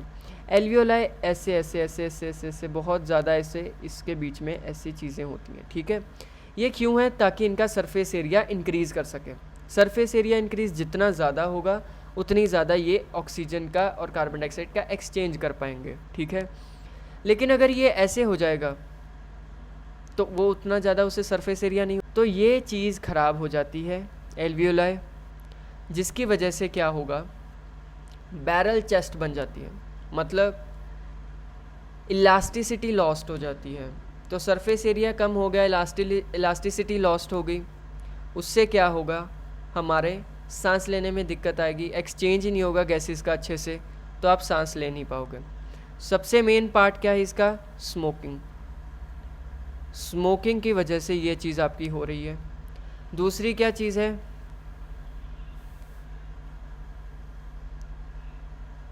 इसमें हो क्या रहा है, हमारा एल्वियोलाइज जो हैं वो ख़राब हो रही हैं, एल्वियोलाई डैमेज हो रही हैं।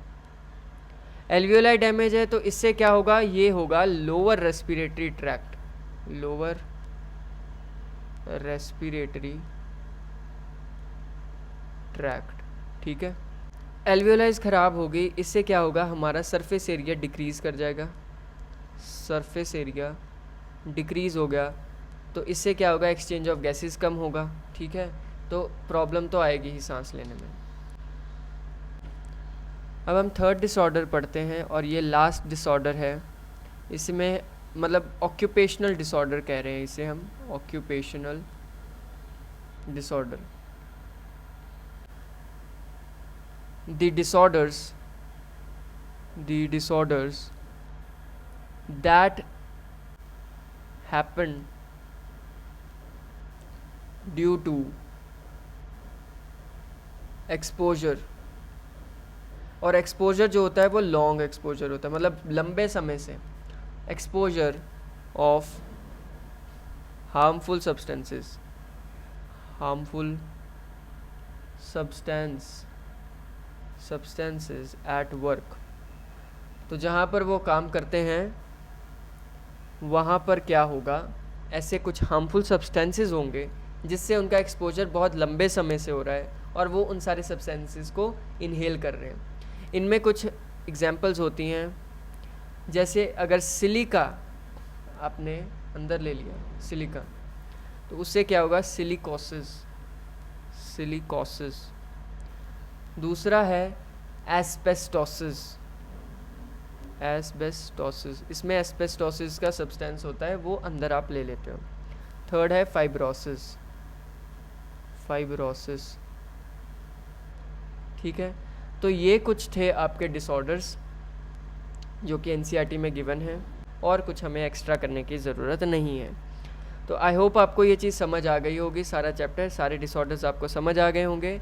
हमने ये चैप्टर कंप्लीट कर लिया है 3 लेक्चर्स में। अभी हम इसकी एनसीईआरटी रीड कर लेंगे। लास्ट लेक्चर में हमने एनसीईआरटी कहाँ तक रीड की थी, हमने लंग कैपेसिटीज़ तक अपनी रीड कर ली थी। अभी हमें स्टार्ट करना है एक्सचेंज ऑफ गैसेस में। ठीक है, एक्सचेंज ऑफ गैसेस हम ये पैरा स्टार्ट करने जा रहे हैं आज। ठीक है, तो यहाँ पर ये बता रहे हैं कि एल्वियोलाई जो पार्ट है वो है हमारा primary site exchange of gases का। एक्सचेंज ऑफ गैसेस जो होती है हमारे ब्लड और टिश्यू में भी हो रही हैं। ऑक्सीजन और कार्बन डाइऑक्साइड जो है वो इनमें सिंपल डिफ्यूजन के प्रोसेस में ही हम एक्सचेंज कर रहे हैं। और ये किस चीज़ पर मेनली बेस्ड है, प्रेशर ग्रेडियंट या कंसंट्रेशन ग्रेडियंट पे। ये चीज़ आपको ऑलरेडी बताई है।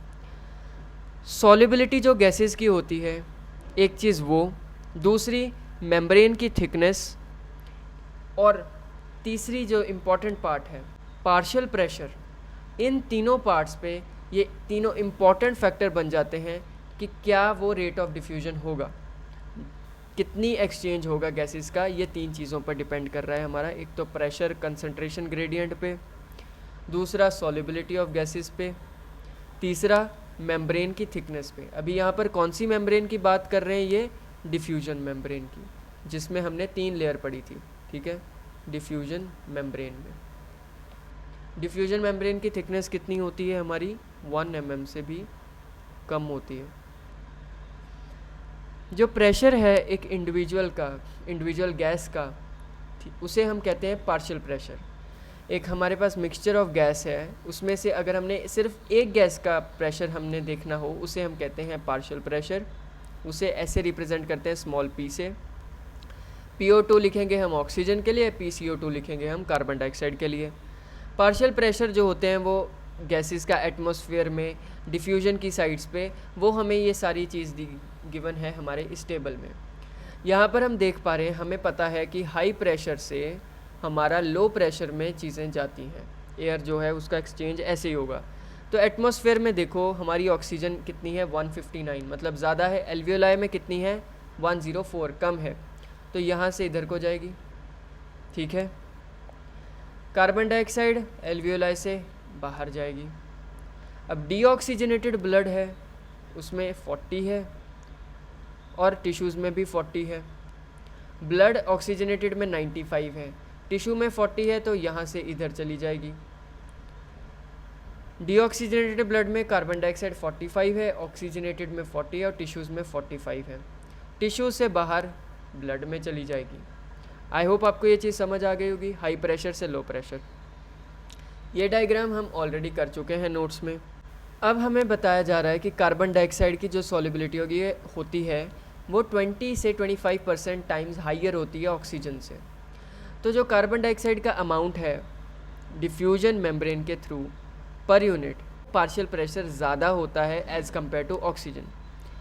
इससे पता चल रहा है कि जो कार्बन डाइऑक्साइड का अमाउंट डिफ्यूज़ हो रहा है डिफ्यूजन मेम्ब्रेन से पर यूनिट, उसका difference partial pressure of oxygen से बहुत ज़्यादा होता है। डिफ्यूजन मेम्ब्रेन में 3 मेजर लेयर होती हैं। सबसे पहली होती है थिन स्क्वैमस एपिथेलियम होती है एल्वियोलाई की, जो कि आपको इस डायग्राम में दिख रही होगी, ये एल्वियोलाई की। उसके बाद होती है एंडोथीलियम ऑफ एल्वियोलर कैपिलरीज की, ये चीज़ आपको दिख रही है। और उनके बीच में होता है बेसमेंट सब्सटेंस, जो ये आपको बीच में दिख रहा होगा। बेसमेंट सब्सटेंस क्या होता है, बेसमेंट मेम्ब्रेन होती है जो कि सपोर्ट करती है हमारी एपिथेलियम को। उनका सब्सटेंस जो होता है वो चीज़ क्या है, बेसमेंट सब्सटेंस बताया गया है। इनके बीच में ही हमारा डिफ्यूजन मेम्ब्रेन होता है और इनकी थिकनेस जो है वो लेस देन अ मिलीमीटर, मतलब 1 mm से भी कम होती है। तो ये सारे फैक्टर्स जो हैं वो फेवरेबल होते हैं हमारे डिफ्यूजन करने के लिए ऑक्सीजन का एल्वियोलाई से टिश्यू में और कार्बन डाइऑक्साइड का टिश्यू से एल्वियोलाई में। नेक्स्ट है हम ट्रांसपोर्ट ऑफ गैसेस देखते हैं। ट्रांसपोर्ट ऑफ गैसेस मतलब ऑक्सीजन और कार्बन डाइऑक्साइड कैसे ट्रांसपोर्ट हो रही हैं। तो मेन मीडियम है हमारा ब्लड से ये होंगी। 97% ऑक्सीजन हमारी आरबीसीज में हो जाती है ब्लड में, जो 3% बची है वो प्लाज्मा में डिज़ोल्व होकर हमारी ट्रांसपोर्ट हो जाती है। 20 से 25% कार्बन डाइऑक्साइड जो है वो आरबीसीज लेके जा रहे हैं। 70% जो है वो बाइकार्बोनेट आयन से जा रही है और 7% जो है वो प्लाज्मा में डिज़ोल्व हो रही है। ट्रांसपोर्ट ऑफ ऑक्सीजन की बात करें तो हीमोग्लोबिन हमारे पास एक रेड कलर्ड पिगमेंट होता है आयरन कंटेनिंग, जो कि आरबीसीज में पाया जाता है। ऑक्सीजन इनसे बाइंड हो जाती है रिवर्सिबल मैनर में, क्या बनाने के लिए, ऑक्सी हीमोग्लोबिन। हर एक हीमोग्लोबिन मॉलिक्यूल पे मैक्सिमम 4 मॉलिक्यूल्स जा सकते हैं ऑक्सीजन के। तो ऑक्सीजन की बाइंडिंग हीमोग्लोबिन के साथ ये रिलेटेड किससे होती है, पार्शियल प्रेशर से। जितना ज़्यादा पार्शियल प्रेशर ऑक्सीजन का होगा उतना ज़्यादा ऑक्सीजन बाइंड कर पाएगी। ठीक है, और कौन से फैक्टर्स होते हैं, एक तो पार्शियल प्रेशर हो गया हमारा ऑक्सीजन का, दूसरा हो गया पार्शियल प्रेशर कार्बन डाइऑक्साइड का, तीसरा किस पे डिपेंड करता है, हाइड्रोजन आयंस का कंसंट्रेशन, और चौथा टेम्परेचर। ये किसकी, आपको जब मैंने बताया था लेफ़्ट शिफ्ट और राइट शिफ्ट और हमने डिसोसिएशन कर्व की बात की थी, ये वाला पैरा यहाँ से स्टार्ट हो रहा है बाइंडिंग से। ठीक है, तो इनमें इन्होंने फैक्टर्स बता दिए कि एक तो टेम्परेचर, एक पार्शियल प्रेशर ऑक्सीजन और कार्बन डाइऑक्साइड का, और हाइड्रोजन आयन का कंसंट्रेशन, और पीएच। अगर H+ ज़्यादा है तो पीएच कम होगा, वाइस वर्सा। ठीक है, एक सिग्मॉइड कर्व हमें बनता है जब हम इनका परसेंटेज सैचुरेशन हीमोग्लोबिन ऑक्सीजन के साथ और पार्शियल प्रेशर ऑक्सीजन के साथ इनका ग्राफ बनाते हैं तो हमें एक सिग्मॉइड कर्व देखने को मिलता है। इस कर्व को कहते हैं ऑक्सीजन डिसोसिएशन कर्व, और ये काफ़ी ज़्यादा हेल्पफुल होता है स्टडी करने में कौन कौन से फैक्टर्स अफेक्ट करते हैं, जैसे कि PCO2, हाइड्रोजन कंसंट्रेशन। एल्वियोलाई की बात करें जहाँ पर PO2 ज़्यादा है और PCO2 कम है, H+ आयंस कम होंगे, लो टेम्परेचर होगा। ये सारे फैक्टर्स क्या हैं, फेवरेबल होते हैं किसको, ऑक्सी हीमोग्लोबिन बनाने के लिए। जबकि टिश्यूज़ में इस सारे का उल्टा चीज़ होती है, लो PO2 होता है, PCO2 हाई होता है, हाई H+ होता है और हाई टेम्परेचर होता है। ये कंडीशंस किसके लिए फेवरेबल होती हैं, डिसोसिएशन करने के लिए, किसकी, ऑक्सीजन के लिए, ऑक्सी हीमोग्लोबिन के लिए। इससे हमें साफ साफ ये पता चल रहा है कि जो ऑक्सीजन है वो हीमोग्लोबिन से लंग सरफेस पे बाइंड करती है और डिसोसिएट हो जाती है टिश्यूज़ पे। तो हर एक 100 ml ऑक्सीजनेटेड ब्लड से कितना डिलीवर हो रहा है, 5 ml हो रहा है हमारा ऑक्सीजन।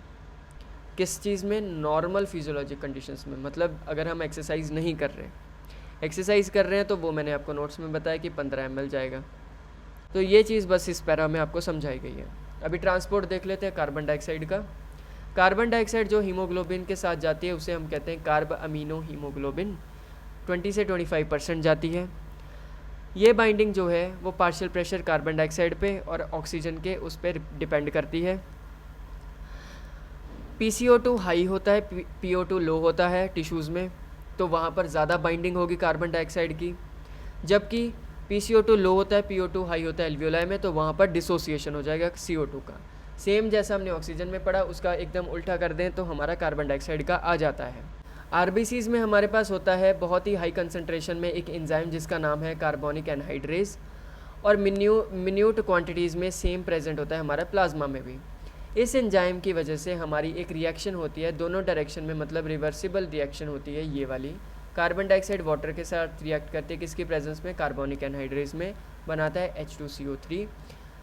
फिर उसी एंजाइम की प्रेजेंस में फिर से रिएक्ट होती है तो HCO3 बन जाता है और H+ बन जाते हैं। टिश्यू साइड पे क्या होगा, पार्शियल प्रेशर CO2 का ही होगा जिसकी वजह से कैटाबॉलिज्म होगा। कैटाबॉलिज्म मैंने आपको बताया टूटना, CO2 डिफ्यूज़ हो जाएगा ब्लड में, RBC प्लाज्मा में, और बना देगा HCO3 और H+। एल्वियोलर साइड पे PCO2 लो होता है जिसकी वजह से रिएक्शन जो है वो अपोजिट डायरेक्शन में प्रोसीड करेगी। यहाँ से इधर को जा रहा है तो टिश्यू में हो रहा है, इधर से इधर को जा रहे हैं तो एल्वियोलाई में हो रहा है। तो जो कार्बन डाइऑक्साइड है वो टिश्यू से बाइकार्बोनेट फॉर्म में जाएगी टिश्यू लेवल पे, और ट्रांसपोर्ट करेगी एल्वियोलाई में, वहाँ पर रिलीज़ कर दी जाएगी CO2 में डिसोसिएट करके। यहाँ पर बताया कि हर 100 ml में डीऑक्सीजनेटेड ब्लड में 4 ml ऑफ कार्बन डाइऑक्साइड हम डिलीवर करते हैं एल्वियोलाई में। इनका रेगुलेशन कैसे होता है रेस्पिरेशन का, तो यहाँ पर बताया कि ह्यूमन बीइंग्स में एक एबिलिटी होती है मेंटेन करने की और मॉडरेट करने की रेस्पिरेटरी रिदम। जितनी बॉडी डिमांड होती है टिश्यूज़ में, जितना उन्हें चाहिए, उस हिसाब से हम अपनी बॉडी में वो चीज़ें को कंट्रोल कर सकते हैं। ये सारी चीज़ें न्यूरल सिस्टम करता है। एक स्पेशलाइज सेंटर प्रेजेंट होता है मेड्यूला रीजन में, जिसे हम कहते हैं रेस्पिरेटरी रिदम सेंटर, जो कि प्राइमरली रिस्पॉन्सिबल होता है रेगुलेशन में। दूसरा एक और सेंटर होता है पॉन्स रीजन में, जिसे हम कहते हैं न्यूमोटैक्सिक सेंटर। न्यूरल सिग्नल्स जो होते हैं वो हमारे सेंटर, जो कि कौन सा है, न्यूमोटैक्सिक सेंटर, ये क्या कर सकता है, ये कम कर सकता है हमारे इंस्पायरेशन के रेट को, मतलब ऑल्टर कर सकता है। ये इंस्पायरेशन को रेट को कम करेगा तो उसके साथ साथ क्या कम हो जाएगा, ड्यूरेशन कम होगा इंस्पिरेशन का, उसमें ऑल्टरेशन आएगी, तो साथ ही में किस में चेंज आ जाएगा, रेस्पिरेटरी रेट में। कीमोसेंसिटिव एरिया भी हमारे पास होता है, जो कि रिदम सेंटर से साथ में ही होता है, जो कि हाईली सेंसिटिव होता है CO2 और हाइड्रोजन में। जैसे ही इन सब्सटेंसेस में इंक्रीज़ आता है हमारे, तभी ये सेंटर एक्टिवेट हो जाता है और उसके हिसाब से रिदम सेंटर को सिग्नल्स भेजता है, जो कि जितनी नेसेसरी होती है उतने सिग्नल्स को उस हिसाब से कंट्रोल करके हमारे रेस्पिरेटरी रेट में चेंजेस आ जाते हैं। रिसेप्टर्स जो एसोसिएटेड होते हैं एओर्टिक आर्क और कैरोटिड आर्टरी में, वो भी रिकग्नाइज करते हैं CO2 और H+ कंसनट्रेशन, और एक सेकेंड नेसेसरी सिग्नल भेजते हैं हमारे रिदम सेंटर को, जो कि रेमेडियल एक्शंस में काम आता है। जो ऑक्सीजन का रोल होता है वो बहुत ही कम होता है, इज़ क्वाइट इनसिग्निफिकेंट। आखिरी में हमारे पास आते हैं डिसऑर्डर्स रेस्पिरेटरी सिस्टम के। सबसे पहला है एस्थमा। एज़मा में क्या होता है, सबसे पहले एज़मा में क्या होगा कि डिफ़िकल्टी इन ब्रीदिंग, जिससे वीजिंग साउंड्स आएंगी। वीजिंग साउंड्स क्यों आ रही है, क्योंकि ब्रोंकाई और ब्रोंकियोल्स का इन्फ्लेमेशन हो गया है। सेकेंड है एम्फाइसीमा। एम्फाइसीमा एक क्रॉनिक डिसऑर्डर मतलब बहुत लंबे समय से चलते आए, जिसमें एल्वियोलर वॉल्स जो होती हैं वो डैमेज हो जाती हैं, जिसकी वजह से रेस्पिरेटरी सरफेस कम हो जाता है। इसका one of the major cause होता है सिगरेट स्मोकिंग, मेनली यही होता है इसका। ऑक्यूपेशनल रेस्पिरेटरी डिसऑर्डर्स हमारे तीसरा और आखिरी होता है। इसमें क्या है कि कुछ इंडस्ट्रीज़ में ऐसे ग्राइंडिंग इंडस्ट्री हो गई या स्टोन ब्रेकिंग इंडस्ट्री हो गई, जिससे कि डस्ट बहुत ज़्यादा प्रोड्यूस होती है। जो डिफेंस मैकेनिज्म हमारी बॉडी में होता है वो उससे फुल्ली कॉप नहीं कर पाता, मतलब उससे लड़ नहीं पाता ऐसी सिचुएशंस में। तो ज़्यादा समय, लंबे समय तक जैसे ही हमारा लॉन्ग एक्सपोजर होगा इन सब से, उनसे इन्फ्लेमेशन अंदर ज़्यादा हो जाती है, जिससे क्या होता है, लंग डैमेज होता है। क्या क्या चीज़ें होंगी, फाइब्रोसिस हो सकता है, जिसमें फाइब्रस टिश्यू में प्रोलिफरेशन का मतलब होता है होल्स हो जाना, ठीक है। ज़्यादा लंबे समय तक अगर हम डस्ट में रहेंगे या कुछ ऐसे हार्मफुल सब्सटेंसेस के एक्सपोजर में रहेंगे तो हमारे क्या हो जाएगा, फाइब्रोसिस हो जाएगा। फाइब्रोसिस का क्या मतलब है, प्रोलिफरेशन हो जाना फाइब्रोस टिश्यूज़ में। तो प्रोलिफरेशन का मतलब है छोटे छोटे होल्स हो जाना, ठीक है, जिससे क्या होता है, सीरियस लंग डैमेज हो जाता है। वर्कर्स ऐसी इंडस्ट्रीज़ में जो काम करते हैं उन्हें प्रोटेक्टिव मास्क पहनने चाहिए। इससे अलावा सिलिकोसिस भी है, एक सिलिकोसिस जो कि मैंने आपको बता दिया नोट्स में। एक है एस्बेस्टोसिस, ठीक है। तो ये चीज़ें हैं डिसऑर्डर्स की। तो आई होप आपको ये चैप्टर समझ आया होगा अच्छे से। समरी आप एक बार रीड कर लेना, क्योंकि समरी में से भी डायरेक्ट हमारे उठ के आ सकती हैं स्टेटमेंट बेस्ड। और बस फिर ये चैप्टर होता है हमारा यहाँ पर कंप्लीट। ह्यूमन फिजियोलॉजी का फर्स्ट चैप्टर हमने कर लिया है कंप्लीट। इसके बाद हम कल को स्टार्ट करेंगे हमारा बॉडी फ्लूइड एंड सर्कुलेशन। कल होगा हमारा body fluid and circulation. Telegram आप ज्वाइन कर लेना। टेलीग्राम पे आज इसके मैं नोट्स पूरे अपलोड कर दूंगा, क्योंकि चैप्टर एंड के बाद मैं पूरे नोट्स अपलोड कर दिया करूँगा। तो टेलीग्राम है जस्टिन बल 16, तो आप ये सर्च कर लेना, या डिस्क्रिप्शन में इसका लिंक भी है, उस पर आप क्लिक करेंगे तो आप टेलीग्राम में ज्वाइन कर सकते हैं। वहाँ पर आपको इसके नोट्स मिल जाएंगे, और DPP भी मैं एक बनाकर आपको अपलोड कर दूंगा इसी चैप्टर की, ताकि आपकी प्रैक्टिस पता चल जाए आपको कि ये चैप्टर कितना हुआ है। रिवीजन ज़रूर करते रहना इस चैप्टर की, और क्वेश्चन सॉल्व कर लेना इसके।